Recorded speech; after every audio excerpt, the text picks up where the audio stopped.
Lajme, aktualitet, argëtim, horoskop, telenovela, showbiz, të gjitha në Metropol.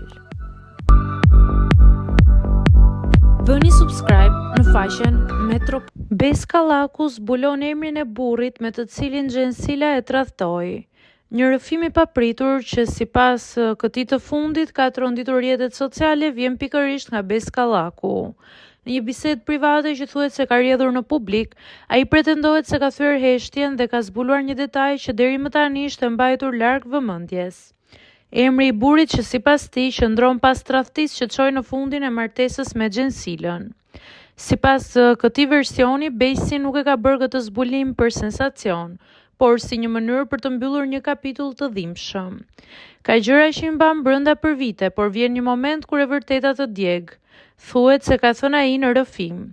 Ai shton se ka zgjedhur të flasë vetëm për gjëra sipërfaqësore sepse emri në fjalë nuk dëshiron ta bëjë publik, por bën me dije se personi është një burr që nuk i përket botës së showbizit. Tradhtia nuk vjen nga të huajt, por nga ata që i ke pranë, citohet të ketë thënë Besi në intervistën e tij të fundit te Grida Duma.